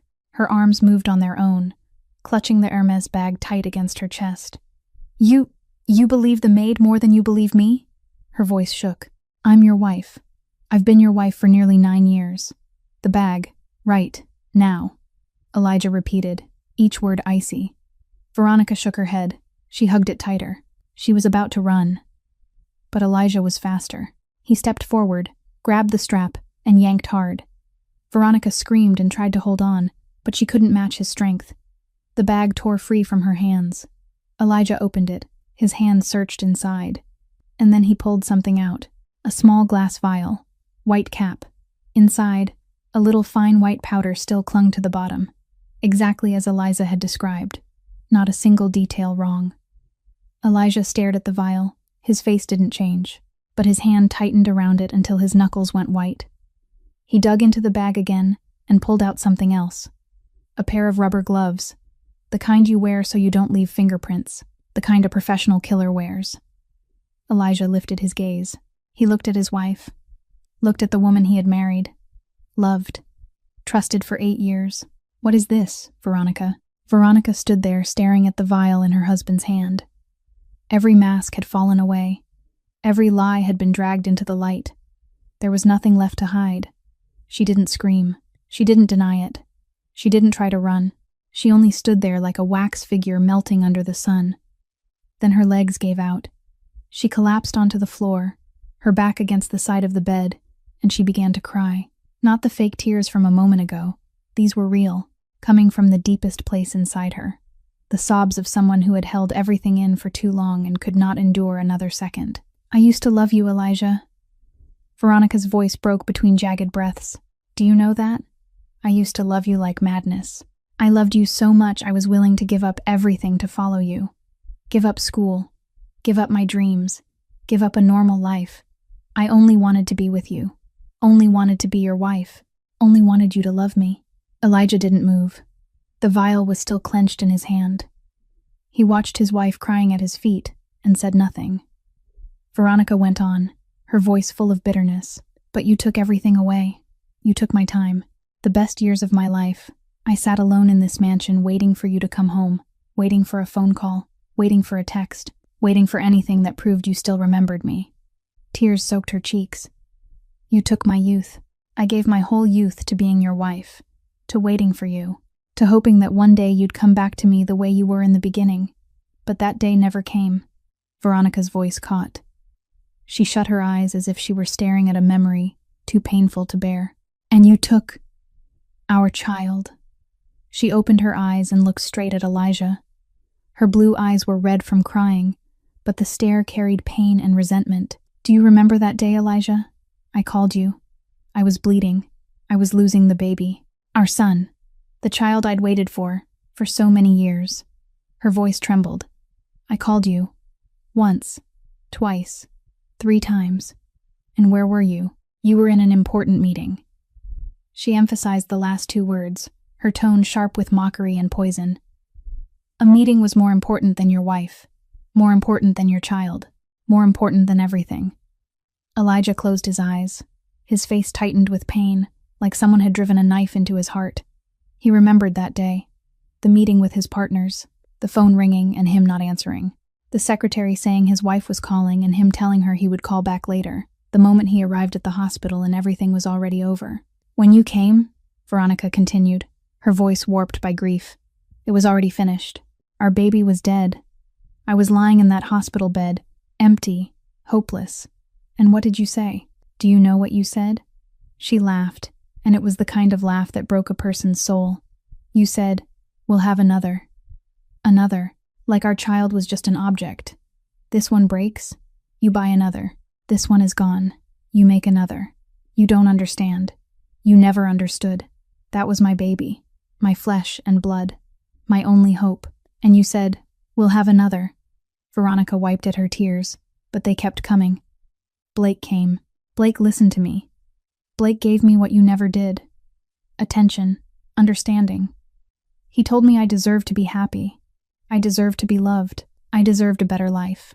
She looked up, her gaze tired. I know I was wrong. I know murder is a crime. But I didn't know what else to do. I only wanted to escape this pain. Escape you. Escape this damn marriage. The room sank into silence. Eliza still stood in the doorway, not daring to move. She felt as if she were watching a tragedy unfold. A marriage breaking apart. A love turning into hatred. A family collapsing. Elijah opened his eyes. His gray eyes were rimmed red. He looked at his wife, the woman he had once loved, once sworn to protect for life. I'm sorry. His voice was rough. I'm sorry for everything. For not being there. For not listening. For not understanding your pain. I'm sorry for what I said that day. I didn't mean it the way it sounded. I just didn't know what to say. He stopped and swallowed. I love you, Veronica. I always did. I just didn't know how to show it. I thought giving you a comfortable life was enough. I thought money could replace time. I was wrong. Completely wrong. He looked down at the vial in his hand. But that, his voice hardened, that doesn't give you the right to kill me, Veronica. No matter how terrible I was, no matter how much I failed, you don't have the right to take my life. He lifted his gaze and looked at her one last time. And now, it's too late. Too late for everything. Elijah turned away. He walked to the desk and picked up the phone. His hand shook slightly as he dialed. This is Elijah Blackwood. I need to report to the police. There's been an attempted murder at my estate. The person who tried to kill me is my wife. 10 minutes after Elijah's call, the first police car pulled up at the gate of the Blackwood estate. Then a second, then a third, red and blue lights flashing through the darkness as it began to fall. At the same time, another black car arrived, and an older man stepped out, his hair silver white, dressed in a crisp black suit. Dr. Raymond Cole, 55 years old, the Blackwood family's private physician for 20 years, carrying a leather case as he entered the mansion with a grave expression. Dr. Cole was escorted to the bedroom, where the bowl of soup still sat untouched on the table, and he opened his case, took out testing tools, and with the practiced hands of an expert collected samples from the bowl, from the pot of soup downstairs in the kitchen, and from the vial found inside Veronica's handbag, working in silence while no one dared to speak. Elijah stood by the window, staring into the night. Veronica sat in a chair with her hands cuffed, eyes lowered to the floor. Police officers posted around the room, and Eliza stood in a corner, trying to make herself small, not wanting to disturb anyone. After about 20 minutes, Dr. Cole looked up, his face gone pale, and said, "The results are in," his voice low and severe. "Cyanide. A high dose. Very high." And he looked at Elijah with worried, aging eyes and added, "If you'd eaten that entire bowl, you'd have been dead within minutes. This dose of cyanide is enough to kill 3 grown men." The room sank into a deadly silence, and Elijah said nothing, only closing his eyes and drawing a long breath. If Eliza hadn't spoken, he'd have been a dead man within minutes. The police began their procedure. An officer stepped in front of Veronica and read her rights. "Veronica Blackwood, you're under arrest for attempted murder. You have the right to remain silent. Anything you say can and will be used as evidence against you in court." And Veronica said nothing. She stood when told, walked when led away.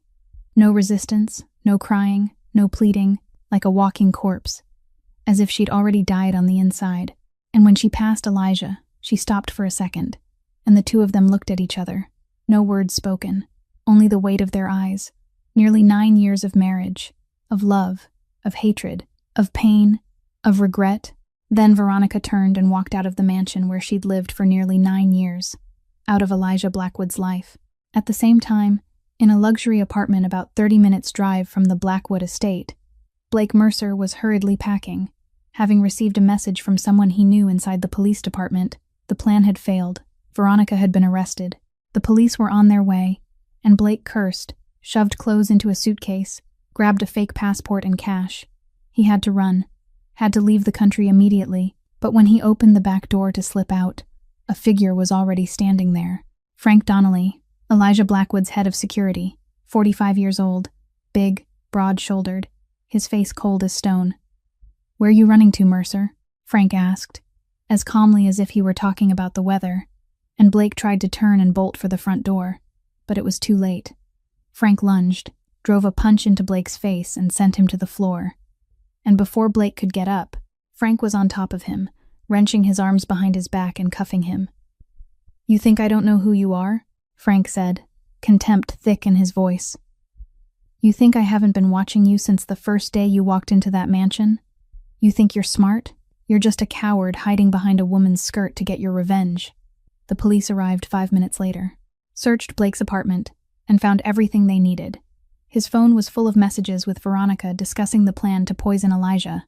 His computer search history showed he'd looked up cyanide, lethal dosages, and how to hide traces. And most importantly, they found a journal in which Blake had written down the entire revenge plan, how he approached Veronica, how he manipulated her, and the reason behind it all. "Elijah killed my brother. I'll kill him. An eye for an eye. A life for a life." And Blake Mercer was arrested for being an accomplice to attempted murder, and for inciting murder. That night, after everything had finally calmed down, Frank Donnelly went to Eliza's room, where she sat on her bed staring out the window, still shaken by what had happened, and the knock at the door made her flinch. She opened it and froze when she saw Frank standing there, the cold, quiet man who'd suspected her for months. "I came to say one thing," Frank began, his voice rough, as if he wasn't used to speaking words like these. "I was wrong about you. I suspected you. Thought you were a spy. I thought you came here with bad intentions." And he paused and swallowed. "But you saved my boss. You saved his life. You could have stayed silent.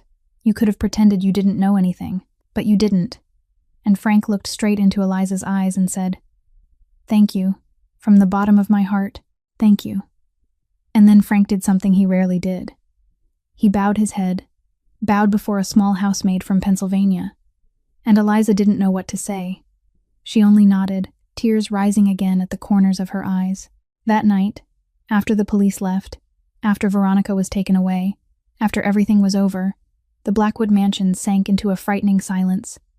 No more footsteps from the staff, no more voices in the living room, no more fake laughter or broken sobs, only silence. A heavy silence, like a concrete blanket pressing down on the luxurious house. The silence of a home that had just lost its soul. Elijah sat alone in his study. The room was nearly dark, lit only by the weak glow of a small desk lamp. He sat in his familiar leather chair, a glass of whiskey in his hand, eyes fixed on nothing at all. The drink had been poured long ago, but he hadn't taken a single sip. He only sat there and thought. He thought of Veronica. He thought of the woman he had married 9 years ago, the woman with golden hair and ocean blue eyes, the woman who had intoxicated him at first sight in that nightclub years before. She had changed so much. Or maybe it was he who had changed her. Elijah thought of the child who never had a chance to be born, the son he had never met, never held, never heard cry. He replayed that day in his mind, the important meeting, the phone ringing that he didn't answer, the moment he arrived at the hospital and everything was already finished, Veronica lying there with hollow eyes, like a corpse that still breathed. And what had he said? "We'll have another." God, what had he said? How could he have said that? Elijah closed his eyes and felt the sting of tears. He was a mafia boss. He had killed men. He had ordered enemies dealt with. He had done cruel things ordinary people wouldn't even dare to imagine. But tonight he was only a lonely man sitting in the dark, facing his own failures. "I'm guilty too," he whispered to himself. "I pushed her to this edge. I wasn't there when she needed me. I didn't listen when she was drowning in pain. I thought money could replace love. I was wrong." After a long time, Elijah set the whiskey down on the desk. He stood and walked out of his study. His steps carried him toward the servants' quarters, to Eliza's door. He paused there, hesitating. Then he knocked. Eliza opened the door. She still wasn't asleep. Her eyes were swollen from crying. Her face looked tired and drained. She was startled to see Elijah standing there. "Mr. Blackwood?" Elijah didn't answer right away. He simply looked at her and asked, "May I come in?" Eliza nodded and stepped aside. Eliza's small room held only a single bed, a small table, and a chair. Elijah sat down on the chair. Eliza sat on the edge of the bed. They faced each other in silence for a long moment. Then Elijah spoke. "Why did you speak up?" His voice was low and tired. "You could have stayed silent. You could have pretended you didn't know anything. You could have kept working, taking your pay, sending money to your mother. No one would have known what you saw. No one could have blamed you." He looked straight into Eliza's eyes. "But you spoke up. You risked everything. Your job, your wages. Your mother wouldn't have money for treatment. You knew that. So why?" Eliza looked down at her hands, calloused from work, the hands that had trembled when she pointed at the poisoned bowl. She was quiet for a moment, then spoke, soft but steady. "My mother taught me one thing, ever since I was little," she said. "Staying silent in front of evil is helping evil." She lifted her gaze to Elijah. "I knew if I spoke up, I might lose everything. But if I stayed silent, I'd lose something more important. I'd lose myself. I wouldn't be able to look in the mirror anymore. I wouldn't be able to look my mother in the eyes anymore." Tears rolled down her cheeks. "I can't watch someone die when I can stop it. I can't live with that guilt. No matter who the person is, no matter what it costs me." Elijah said nothing for a long time. He looked at the small housemaid in front of him. The poor girl from Pennsylvania, the girl whose father left when she was 10, the girl who dropped out of school to care for her sick mother, the girl who had lived in a battered old car. But that girl carried something many rich, powerful people didn't. She had a conscience. She had courage. She had a good heart. "Thank you, Eliza." Elijah's voice was rough. "You're the best person I've met in many years. Maybe the best person I've ever met." He stood and walked to the door. Before he left, he turned back. "You won't lose your job. You won't lose your wages. Your mother will be treated. I promise." Then he walked away, leaving Eliza alone in her small room, tears still sliding down her face. A few weeks later, the trial took place. The case shocked the entire United States. A mafia boss's wife plotting to poison her husband, an old friend seeking revenge for a brother who had been killed, a brave housemaid saving her employer's life. The press covered it relentlessly. Reporters packed the courthouse, cameras aimed into every corner. The evidence was overwhelming. The vial with Veronica's fingerprints, the messages between her and Blake, the journal outlining the revenge plan, Eliza's testimony, Dr. Cole's test results. There was nothing to deny. Veronica and Blake both pleaded guilty. The court sentenced them, 25 years each. Veronica stood in the defendant's box in an orange prison uniform, her blonde hair dulled, her face gaunt. When the judge read the sentence, she didn't cry. She didn't protest. She only stood there in silence, as if she had accepted her fate. Before she was led away, Veronica turned and looked at Elijah one last time. He sat in the front row, his face unreadable. Their eyes met. In Veronica's gaze, there was no hatred anymore, only exhaustion and regret. Then she turned away, followed the officers, and vanished behind the courthouse doors. After the trial, dozens of reporters surrounded Eliza. They wanted to interview her, wanted to hear her story, wanted to turn her into a media star, but Eliza refused them all. She didn't want fame. She didn't want her face in the papers. She only wanted quiet, only wanted to return to an ordinary life, only wanted to care for her mother.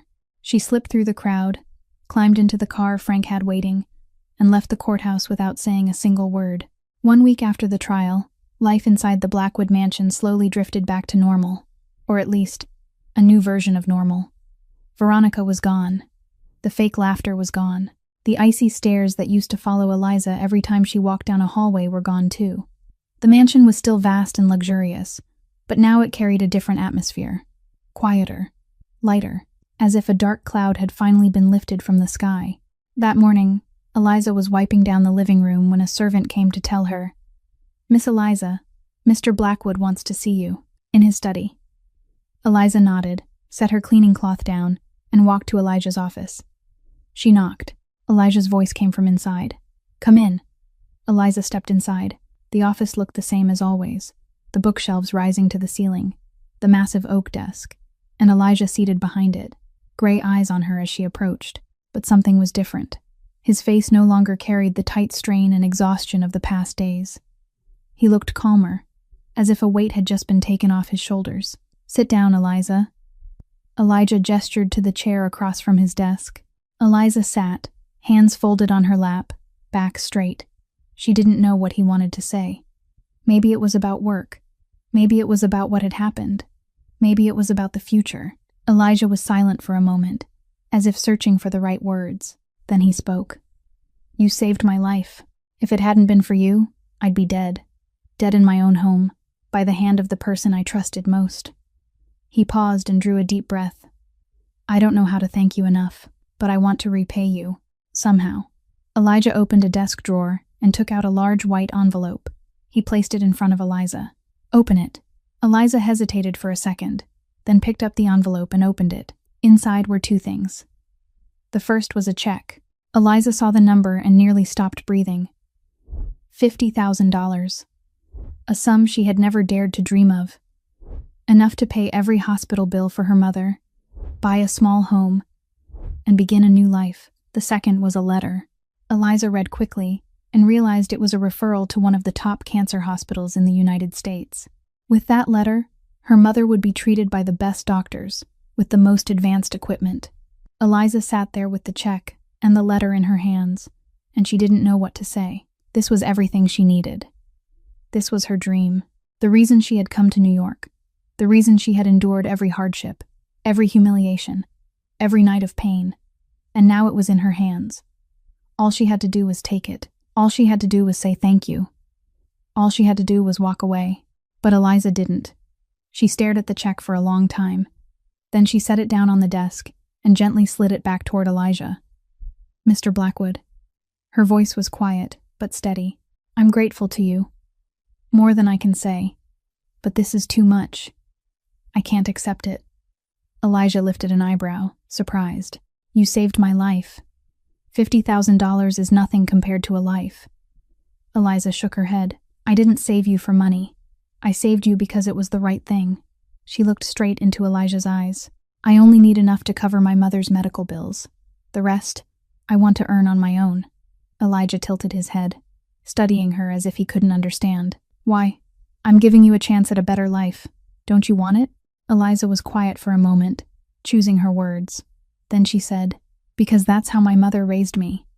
She said, "Take what you need. Earn what you want. I need money for my mother's treatment. I'll accept enough for that.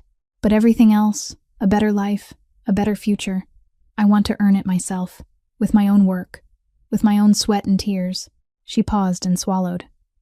"I don't want to become someone who depends on pity, even if that pity comes from you." The room fell silent. Elijah looked at the young woman in front of him. the young woman who had just refused $50,000, who lived in poverty and still held on to her dignity, who could have taken the money and walked away but chose the harder path instead. Then Elijah did something unexpected. He smiled, the first smile in many long days, a real smile that reached his eyes. "You're truly something else, Eliza Morgan. I've met a lot of people in my life.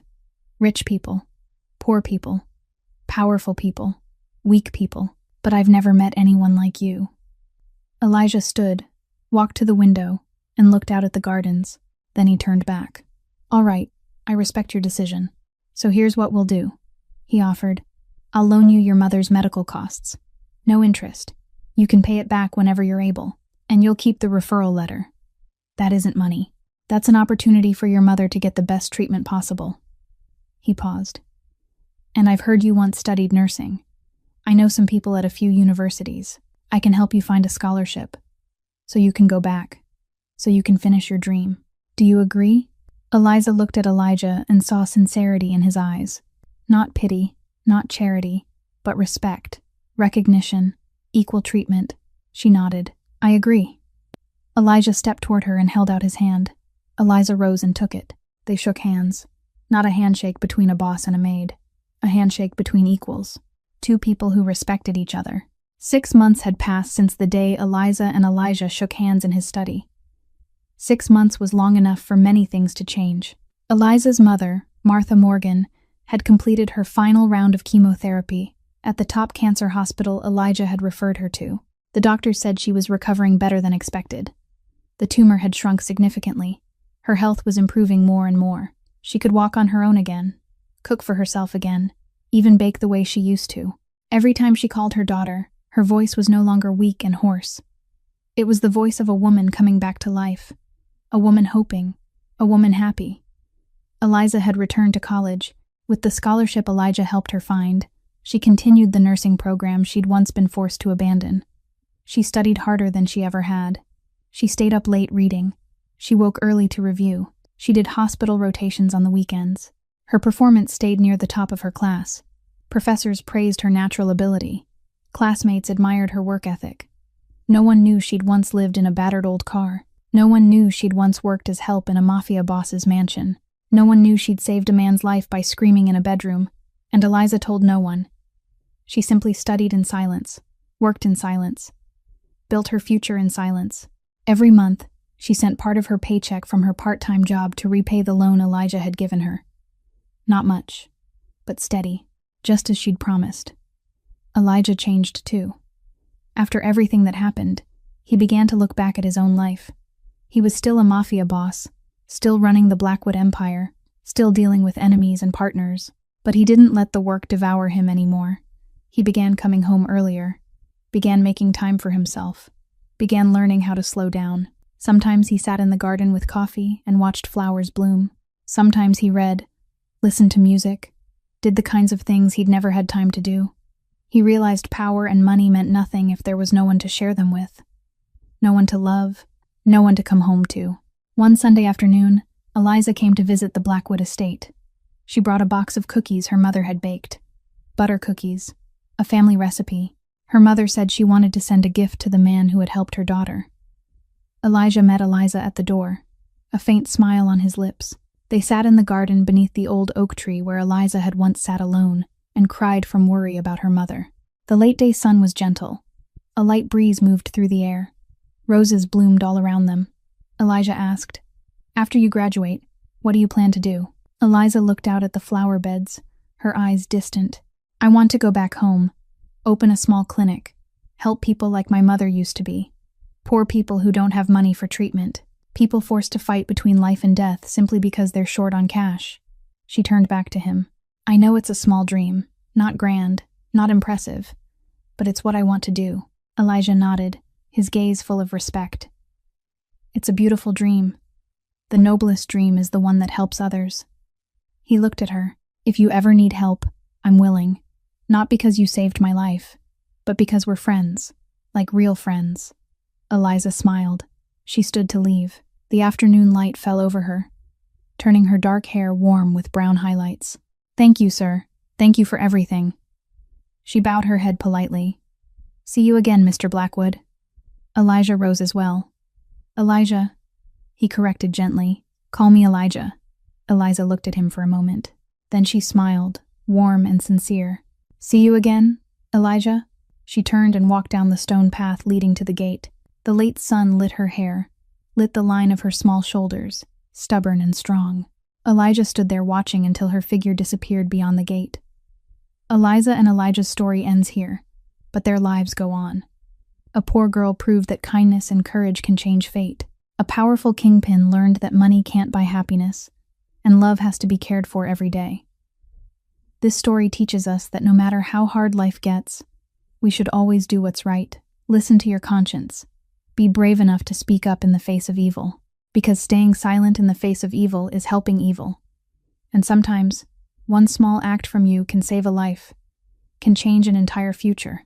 Dear friends, if you felt this story touch your heart, please subscribe to our channel, hit like, and share this video so more people can hear meaningful stories like this every day.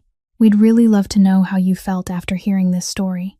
Have you ever faced a moment where you had to choose between your own benefit and doing the right thing? Would you act like Eliza, or would you choose silence? Please share your thoughts in the comments below. We always want to listen to what you're carrying deep in your heart. We wish all of you watching this video good health, a joyful life, and peaceful, happy days ahead. Thank you for listening.